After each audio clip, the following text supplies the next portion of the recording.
How ChatGPT works. ChatGPT feels like magic, but it's really math and data. Let's break down how it works step by step.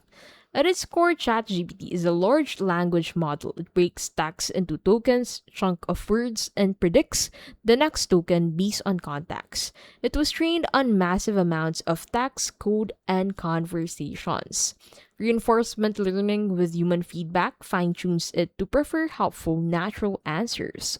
When you ask questions, ChatGPT tokenizes your text, calculates probabilities for possible next words, and builds a response one token at a time until it's complete.